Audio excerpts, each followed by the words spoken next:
Welcome to Third Song In with Chris Derrickson and Tom Polachek. We are proud to welcome a great contemporary American author as our next guest, Ben Winters.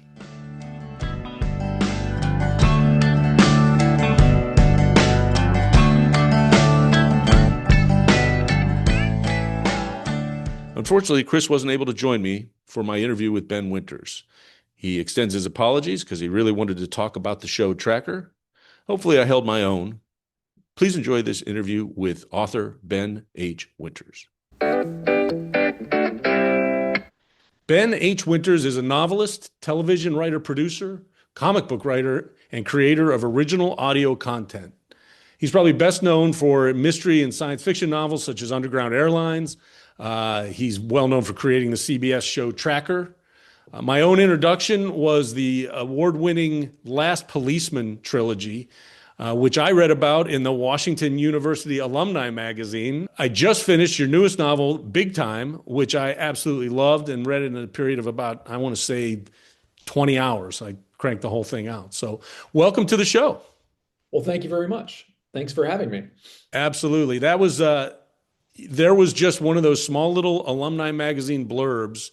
It wasn't, I don't think, an interview. Is a while ago now that I read it, but I think it was just work by alumni kind of things. This person wrote this book or did this thing, or this faculty member did that thing. And it was about The Last Policeman, the first, I believe, of the books in that trilogy.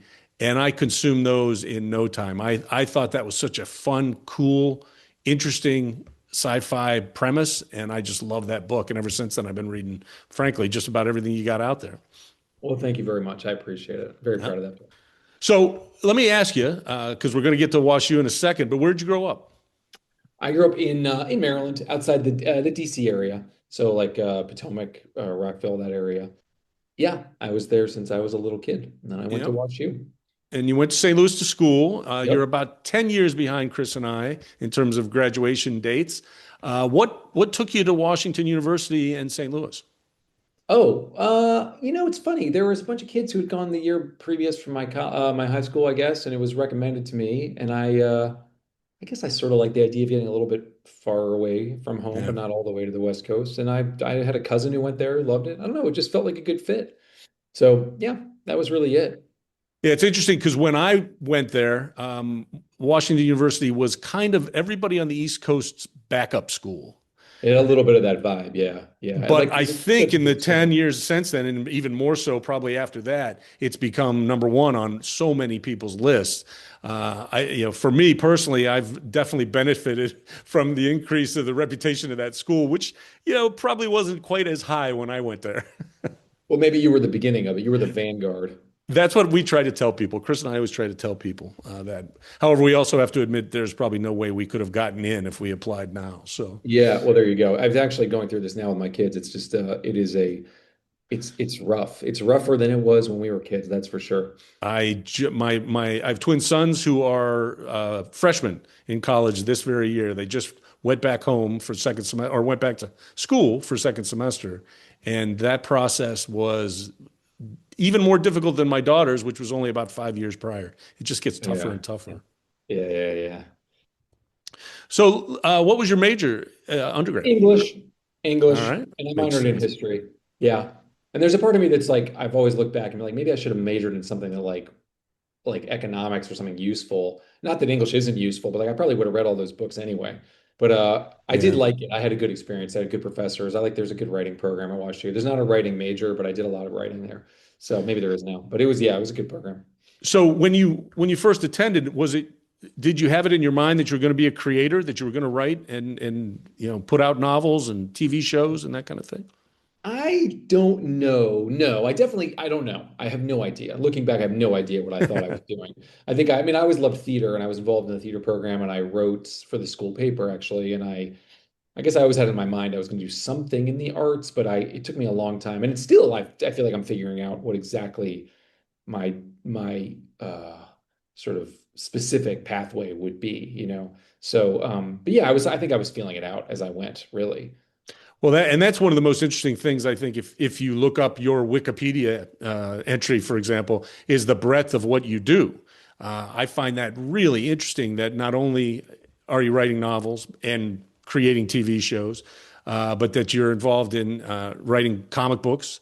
And it sounds like you've done some audio Yeah. work as well, Yeah. scripts. I'm not sure. In fact, I'd be interested to know exactly what that means because the entry talks about audio content, but I don't really know what you're doing.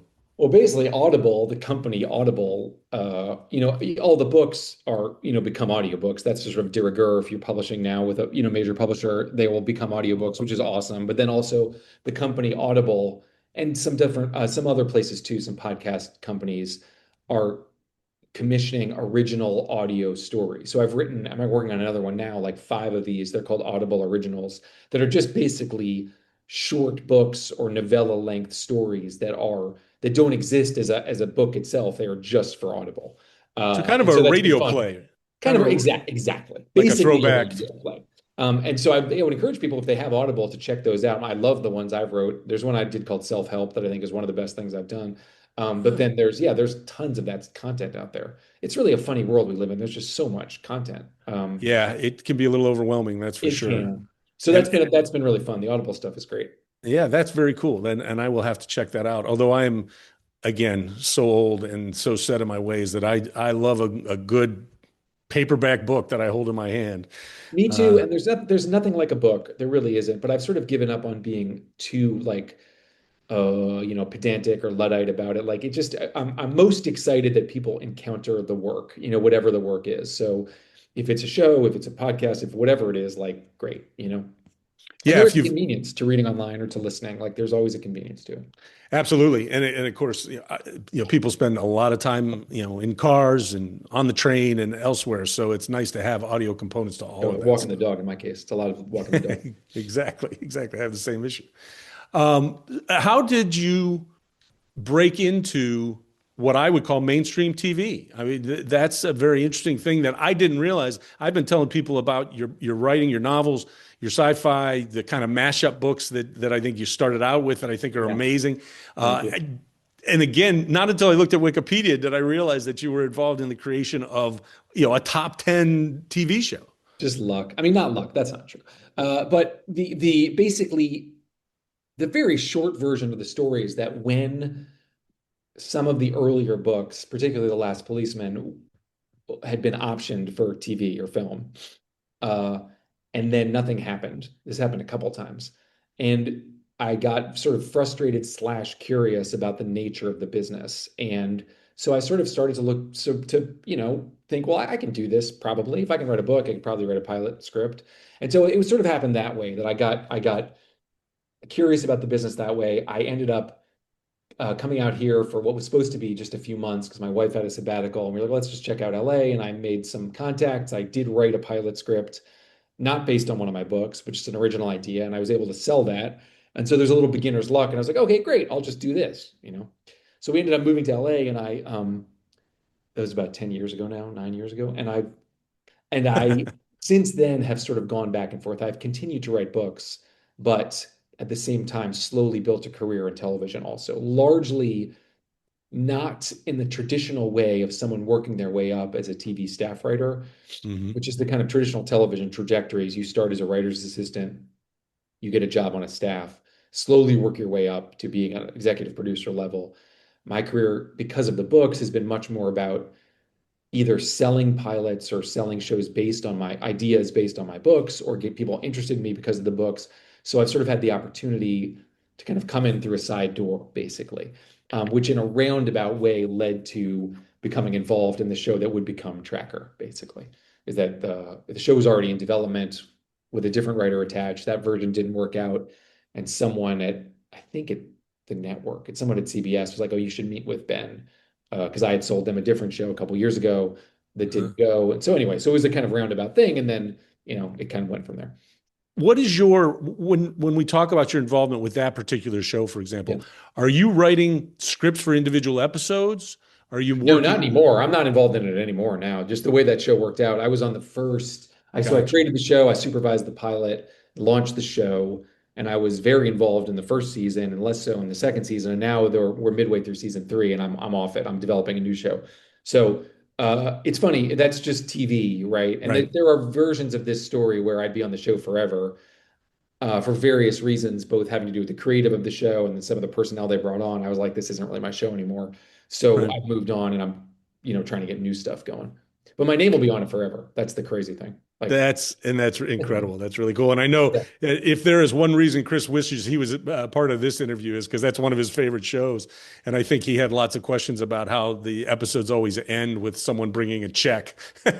yeah. Well, I'd probably have to disappoint him at this point because I don't know. I'm not up to Yeah, date where they are now. But yes, yeah, yeah. It's a fun show, and part of what makes it fun is the unusual occupation of the protagonist that, he's doing it for money, at least theoretically. right.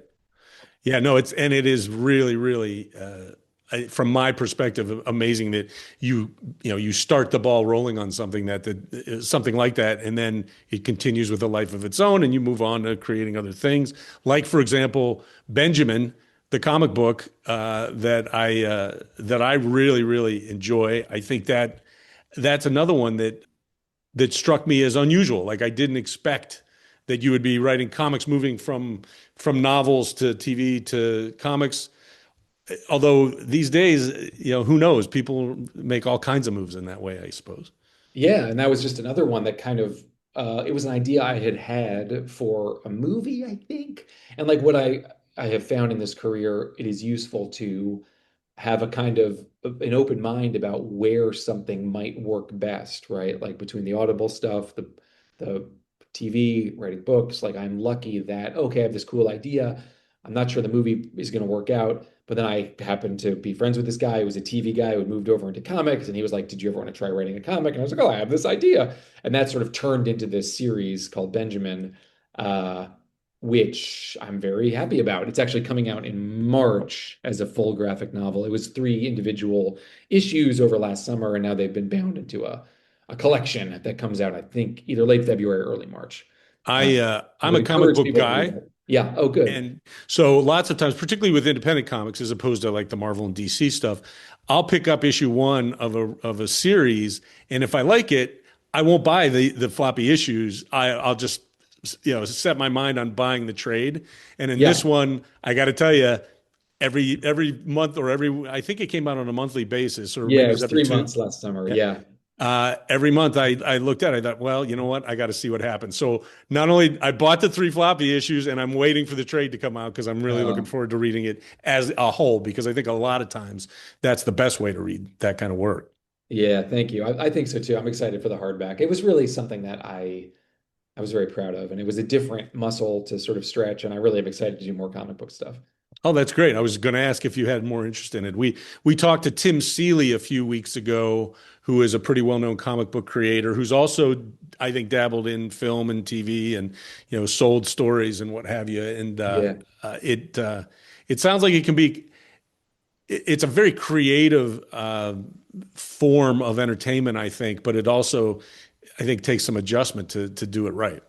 Definitely. It's its own thing. It's its own, very much its own thing. What's fun about it, as opposed to TV in particular, is that if you you don't have to cast people, you don't have to build sets. It doesn't cost. I mean, it costs just the amount that you can do in terms of stretching your imagination without running into the politics and the budgetary limitations of television is very freeing, Yeah, absolutely, absolutely. And Oh, excuse I find that me. both Benjamin and the frankly much of what you've written is just takes an interesting view of the world. And I think maybe that, I don't know if that's what drew you to kind of the science fiction approach to thing, the comic book approach to things that allow you to be just as creative as you want and move away from the facts and circumstances of everyday life, I think. Yes, of course. That's part of what's so joyful sometimes, especially when the world is as it is. Like, Yes, you know, absolutely. yeah. And along those lines, I actually have a question from a regular listener to the podcast. He's also Yes. one of my good friends. When I told him that you were going to be on the show, he was really excited. He also recently read Big Time. He's one of the first people I told to read The Last Policeman. His observation to me just the other day was that time seems to be a theme in a lot of your writing. And I didn't think of it in those terms, but after he said it, I thought back. Certainly, Big Time, this most recent novel, is very much, it's not a time travel story, but it involves time in a very unique way that I find hard to kind of describe to other people. Yeah, yeah, I tell them, read yeah, the book because yeah, you'll yeah, get it yeah. when you read it. It's about time manipulation and like the sort of how much, in a very literal way, how much time we get. Yeah. Exactly. And a lot of this stuff that you've written, including the Last Policeman trilogy, feels like there's a ticking clock. And Yes, of Andy's course. question was, is that intentional? Is that something that you've thought of as an ongoing theme throughout your work, or does it just kind of happen serendipitously? Yeah. Well, no, that's serendipitous or I don't think it's something that I ever would have said, oh, yes, this is going to be the theme of my work. But certainly, I don't think I had ever really connected the notion of that sort of the theme of The Last Policeman is that we're running out of time, right? He's got to Yes, solve this for mystery sure. before the world ends, but also all of us in one way or another are facing the end at some point. We don't necessarily know when it's going to be, but and the question is, what do you do with the time that you have? And yes, Big Time does have some of those same themes. Um, I think it's just probably like a lot of us. I think a lot about what is the purpose? What are we doing here? What would be the best way for me to use this time that I have? Like, and so maybe those themes become more intense, more crystallized as one gets older. We'll see whatever the hell I do next. Benjamin is sort of in that vein also. It is I about would agree. trying to figure out what he is doing here and like whether he is from his own past or whether he is an alien or whatever he is, he doesn't know what his purpose is. Just like all of us. Like we're all just wandering around trying to figure out what the hell to do? Absolutely, absolutely. I was going to say the same thing about Benjamin, and even the show Tracker. And I've not watched a lot of episodes of it, but what I have seen, that also is kind of a ticking clock show. You feel the passage of time very Sure. much in by virtue of the premise, I think. Well, like any great thriller, it's like and Exactly. especially because of episodic television, you have, we got to find this person or stop this murder or whatever it is before the 45 minutes elapse. Right, right. You got to get something in before the final commercials. Yeah, exactly.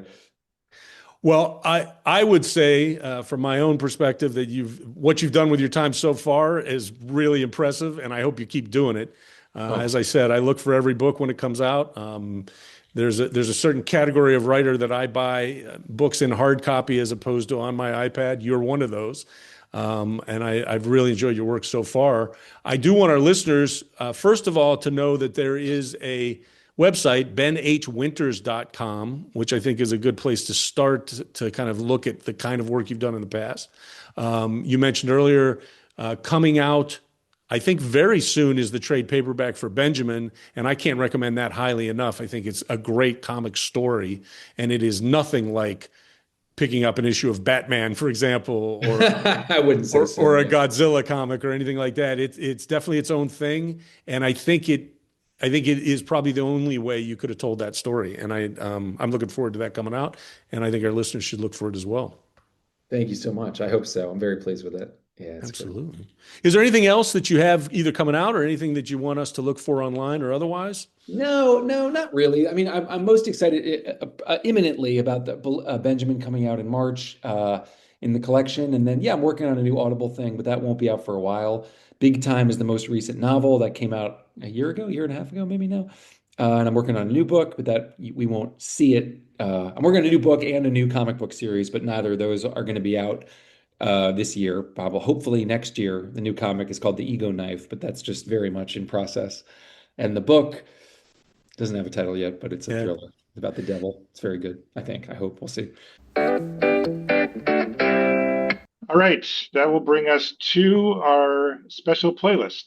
Whenever we have a guest on the show, we ask them to suggest a theme for a playlist.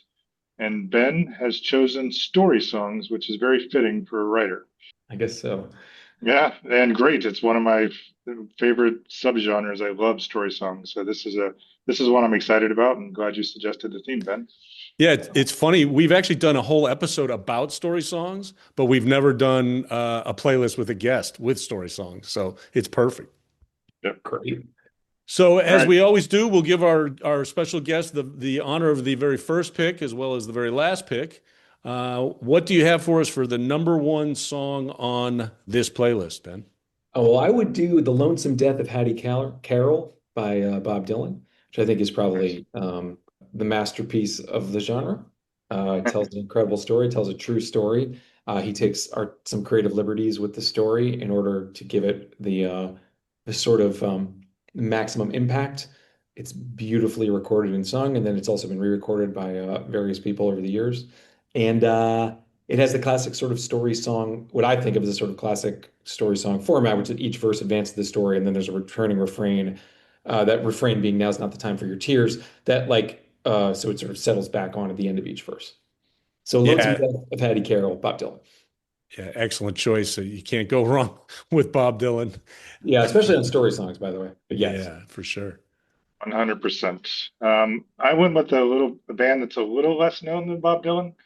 Um, it's a band that is no longer around called Buffalo Nickel. I believe they're from Mississippi. Lead singer of the song, unfortunately, passed away right before this album and this song were released. She was in a car accident, a very tragic story. This is a great story about someone called Little Debbie, who you sort of see her growth as a person coming out as a very stressed out and almost a hypochondriac type of character. And then the end of the song is that she's changed all of her listening habits. She's become a much stronger person, and now she's listening to Lucinda Williams, which I thought was a great. It's a very small story, and then to cap this off and make it even more tragic and sad, Lucinda Williams was good enough to come to the funeral of the former lead singer and sing this song, which I thought was really cool. Wow. Yeah, that's amazing. That's amazing. I'm not sure you said the title. I know you said the band, but The song is the title is Lucinda Williams. I'm sorry. right. Yep. Yeah, I made some assumptions there. The song is Lucinda Williams by Buffalo Nickel. All right, my first pick for this playlist is no surprise to Chris, and probably no surprise to anybody who's listening to any episodes. It's a Slobberbone song from the album Barrel Chested, which came out in 1997. The song is Engine Joe, which is, I think, just a very funny song about a guy who used to be a race car mechanic that now owns a barbecue shop. And it is. I may have mentioned this before, but it is the song. It's the only lullaby I ever knew by heart. So I've sung it to all of my kids when they were babies. All of my children know all of the words to the song Engine Joe.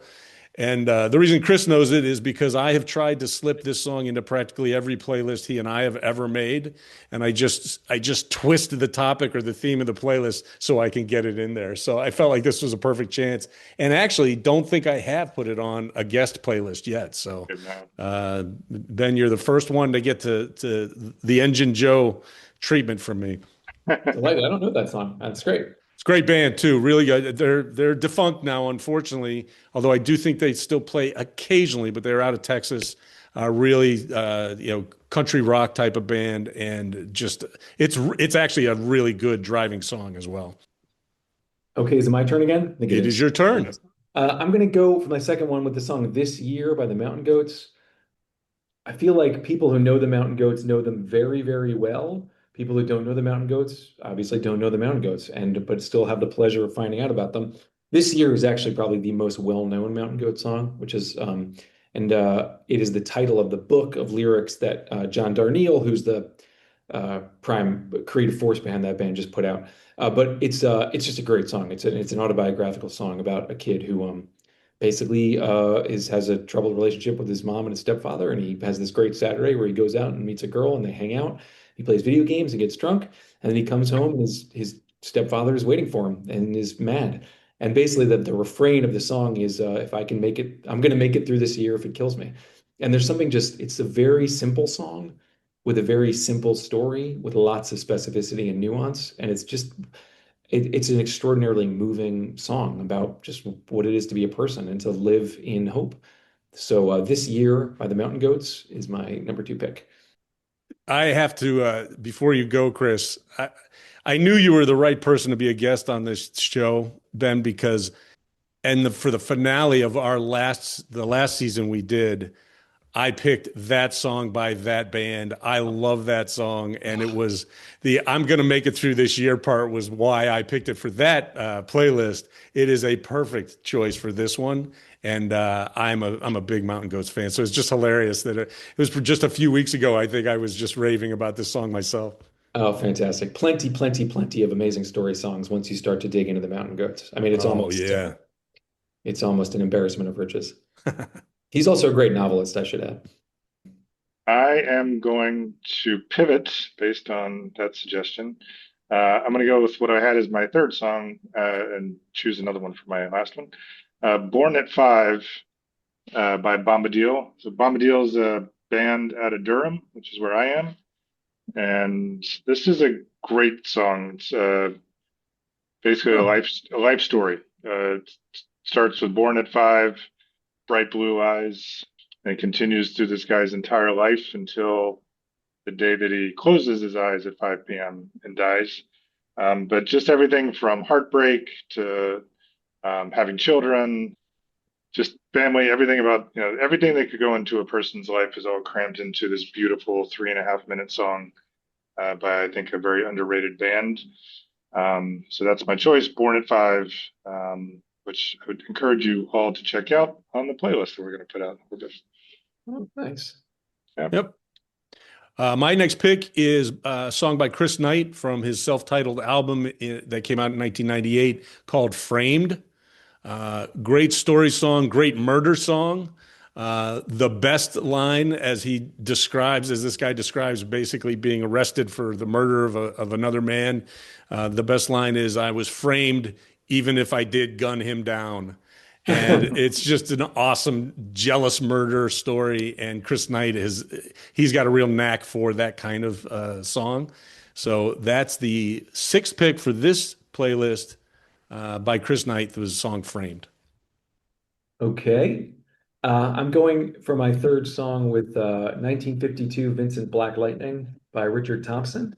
Richard Thompson, very, very famous and terrific singer-songwriter going back to Fairport Convention, but his records with his wife, Linda Thompson, Shoot Out the Lights is an incredible album. But anyway, so this song is a solo song from a little bit later, and it is amazing. It is a song about a motorcycle and the man who owns it and the woman who falls in love with him, and then he gets shot in a robbery, and then he gives the keys to the motorcycle to the woman, and then he flies up to heaven. And it is a beautiful song with like four very long, beautiful verses, and the guitar playing on it is like spectrally good, and it just tells this incredible, complete sort of tragic love story. It feels like a movie. So Awesome. 1952 1952 Vincent Black Lightning, Richard Thompson. I'm going with a song that Tom originally hated, and now I think he's taken to a little bit. It's called Jazz and Cinnamon Toast Crunch by Micah Schnabel, former lead singer of Two Cow Garage. It's a fun song. It's a little bit more of a talking, singing type of thing, which is where he's evolved to lately as more of a singer. He's even more focused on the lyrics now. And it's kind of cool because it's got a little bit of unreliable narrator to it, where the opening part he talks about his drums being stolen, and then later he says, "Well, I lied about that part. I'm playing my drums, and that's what got me to be such a big star." So he's it's a really fun song and epitomizes his style of music and his focus on these story songs. A little bit of an oddball twist to them. This one definitely has that. So. Jazz and Cinnamon Toast Crunch, one of the best titled songs there is. Yeah, absolutely. I do love that song by that way. That song really grew on me after you put it on the very first list you sent my way. All right, so I went for my final song again, very predictable for me, I think, but I tried to put a little twist on it. I went Springsteen. I went with The River, which is probably got to be his most famous story song. But he did a stripped down version he had a couple CDs he put out back in 2020. I guess it was probably a COVID type of project where he just had time to put, a lot of his live recordings together. So this was from Springsteen, the live series, stripped down. And it is the song The River, but it's much slower and it just feels more emotional. I love this song. I grew up near Pittsburgh. It always makes me think of kind of a Rust Belt story. And, it's the Tom Cruise movie, All the Right Moves. It just, all of that kind of comes to mind whenever I listen to The River. And I thought it would be a good one for the list, Nice. which gives Nice. you the final pick. Okay, so I'm gonna go with the song "Chill Out Tent" by the Hold Steady. Ah, Hold Steady is another of my absolute Nice. favorite bands, and the singer-songwriter of the Hold Steady, who also has a lot of great solo records, named Craig Finn. Sort of like the Mountain Goats. Once you start listening, they're all story songs, really. Some of them are a little more obscure and elusive in their meaning, but Chill Out Tent is very straightforward. It goes back and forth between, it makes me laugh, it's so great, between the woman who goes to this outdoor music festival with her friends. I think they drive down from Bowdoin to Western Mass to a uh, music festival, and then the dude, it sounds like he's sort of like a knockabout towny guy who decides to do acid and goes kill an afternoon at this music festival, and then they both wake up in what's called the chill out tent. I've never been a big music festival guy, but it sounds, it's just where you go when you get fucked up, and then you need a place to recover. And exactly. they end up making out in the chill out tent, and then they never see each other again. And it's just like this ridiculous, dumb, like rock love song kind of. And there's a great, I wish I had the name offhand, but there's a great female vocalist who sings the woman's part on it. It's just it's a delight. And there's really I can name 10 other songs either by Hold Steady or Craig Finn solo that also tell great just stories like that. There's one I should say called Sequestered in Memphis about a guy who, Yes. which you might also know. It's like a great, I'm cheating here because I'm throwing another song, but it's about a guy who's testifying in a murder trial that he was somehow involved in. So he's subpoenaed in Memphis. Oh, no, is it? I forget. Yeah, subpoenaed in Texas, sequestered in Memphis. Wait, Sequestered, and that's just the refrain of the song. Subpoenaed yep. in Memphis, sequestered in Oh, Texas. Uh, yep, yep. exactly. That's one of my. That's a great song. I love that It's song. unbelievable. I love the Hold Steady. I'm a huge Craig Yeah. Finn fan. And there's the song where they go from Minneapolis down to Chicago, which I Oh yeah, almost for picked. the drugs. It's Oh, such a great I've song. never been to Chicago. Yeah, that song's Yep. amazing. It's amazing. That's another great story song. Oh my God. Uh, yeah, and there are so many story songs that I thought about the song Hurricane, Oh yeah. I which is mean, my favorite Dylan's story song, but I knew you had picked a Dylan song, so I wanted to stay away from that. Hurricane's Uh, amazing. I mean, there's so many Dylan story songs, but oh, like yeah. yeah, Hurricane is it's killer. And then Killer. I thought about Cats in the Cradle, which might be the ultimate story song, but we didn't have, Sure. we don't want to have a 2-day playlist. But also So, the Wreck of the Edmund Fitzgerald is the other classic story oh, song. yeah, No, that song's ridiculous. absolutely. Absolutely. And then in honor of one of my kids, I told him we were doing story songs, and he told me we should do Last Call by Kanye Oh, sure. from the College Dropout. And I decided not to do that only because at this point, I think he's just too crazy. I can't fuck with Kanye. Yeah, Yeah, make I know. That's my problem. Uh, Yep. So I think we could do like a 40 song playlist and have a blast with it. But those 10 will go up on all the various streaming services that we're on. We will likely call it Story Songs and a third song in playlist. And hope you check it out. And Ben, thanks again for suggesting it. Well, I cannot thank you enough for appearing on this podcast. It's a highlight for me. I love to read, and when I found out you were a fellow battling bear, I thought, well, I'm going to reach out. Let's see what happens with this. And I'm so happy you said yes. I'm happy to do it. Very nice to chat with you, Tom. So that leads us to our staff picks for episode 2 of season 11. We like to see if we can make some recommendations to people of things that are either new or coming out or new to us or we just became aware of. Anyway, cool stuff.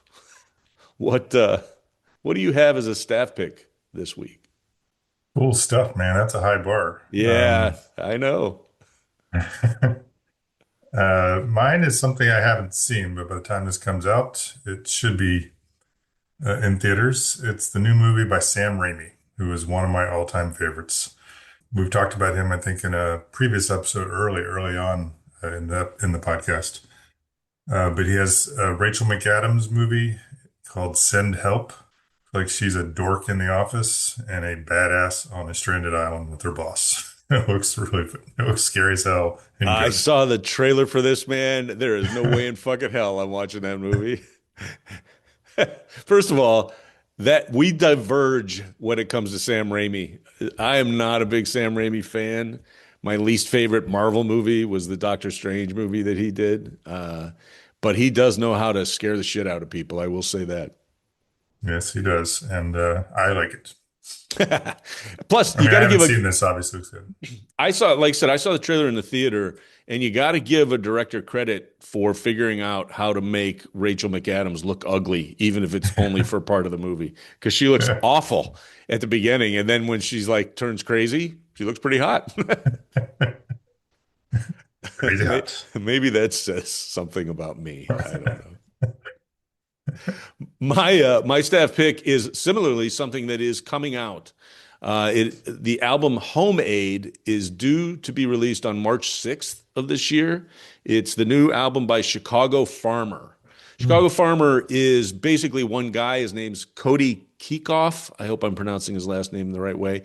He's a Midwestern guy. I've seen him play live any number of times. He plays in this area quite often, but he also tours throughout the Midwest. He's opened up for Todd Snyder a lot of times. He owes a lot, in my opinion, to Todd Snyder. Lots of his live show in particular is lots of stories in between songs, and he's got that kind of twangy sounding folky presentation, which is what I think makes this album really cool and why I'm recommending it as a staff pick, because this is much more of a rock album. He's got a full band behind him. They're rocking out pretty hard. There are two songs that you can find on Apple Music and I believe on Spotify as well that have been pre-released, and I like them both, although I really like the song Mattress. And it seems to be just kind of a meditation about getting older and dealing with the baggage that getting older brings. It starts out with some cowbell and really, really cool rock harmonica. And I really like that song a lot. I'm looking forward to this album. I feel like it's a little bit of a change for Cody and for Chicago Farmer. Quite a while ago, I think I may have recommended him in an episode because I do really like his approach. And I liked it then because he was very Todd Snyder-ish. And this feels much more rock and roll. And I think you might like it. Yeah, you turned me on to him. When you made that recommendation, I started listening to the band or him more regularly. Just pulled it up, and yeah, the single's been released on YouTube Music too. Yeah, good, good. Yeah, I recommend listening to it. That's my staff pick for this episode. So that brings us to pretty much the core of the show, which is our playlist picks. Each week, Tom and I each choose, there's a lot of eaches going on there. Choose a song to add to the season-long playlist. These will be the second that we add, but we also encourage you to check out the guest playlist that we just did with Ben, story songs. And I think Tom and I are likely going to stick to that theme for our playlist picks. So what you got, bud? Yep, absolutely. That's what I did. I picked a song from the Highwomen, which was kind of an Americana female supergroup with Brandy Carlisle, Maren Morris, Amanda Shires, and Natalie Hemby. They put out an album called The Highwomen in 2019. And the song Highwomen is really a collection of stories. I think it's like 3 or 4 different women's stories of triumph that they sing in this song, and it's really cool, kind of up-tempo song. I like the album itself, and this is probably my favorite song. Yeah, I've checked out them a little bit. I like to play on Highwaymen, I believe, is what I Right. assume the riff is on. That's a good band. I like their stuff quite a bit. I'm sure I've heard this song, but I'm going to go back and listen to it, especially when we put it out on a playlist. Yep. All right.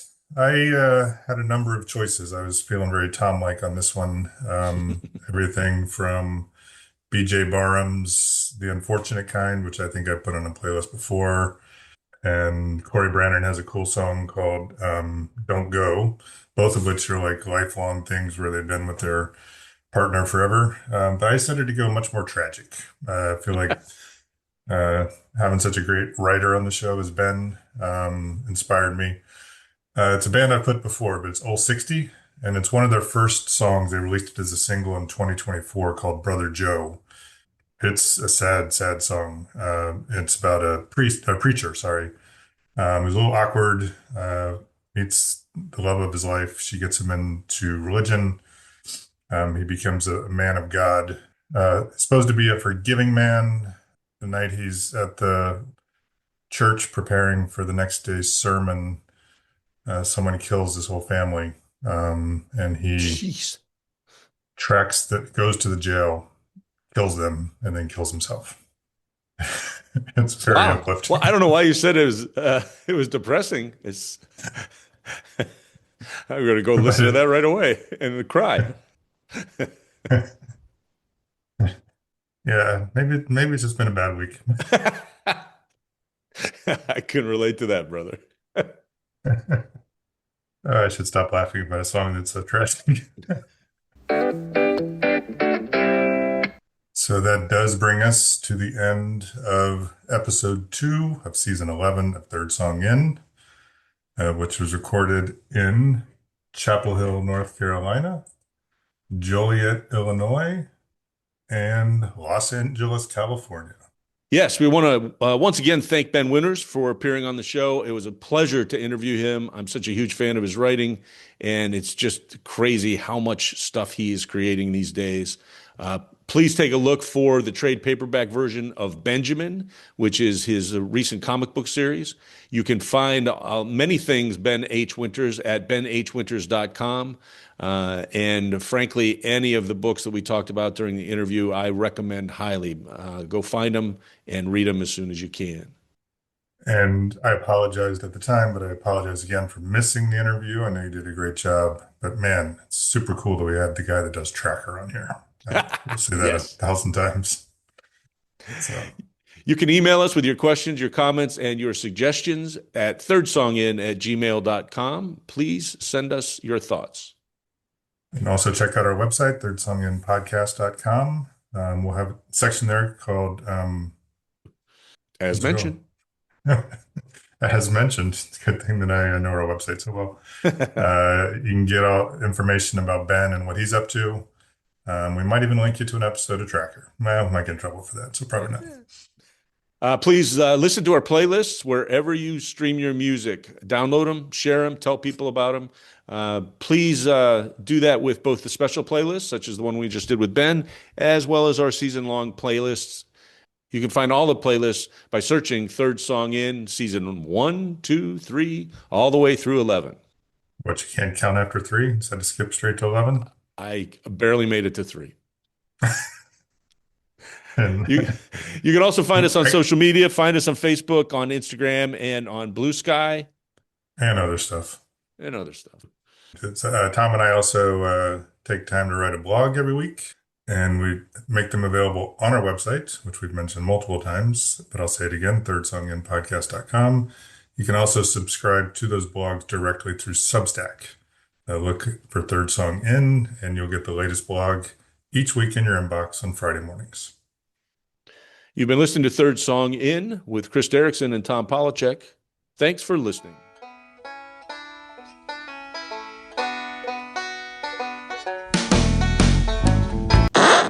Said I hate young people. Yeah, me too. I don't like old people either, though. And I'm really not that fond of people my own age. Pretty funny. Thanks, man. I could tell. I cracked you up. So that leads us to our staff picks for the premiere episode of season 11. Wrong. This is the second episode. Dummy. Yeah, I wonder if it's just like the timing of it. We don't do it at lunchtime. Like I'm a little Yeah. hungry. Is that what's going on? I'm a little be. stupid. That's not just lunchtime. That's all the time. This is, by the way, officially, this last 25 minutes is the most fun I've had all week. So I'm just giddy, I think.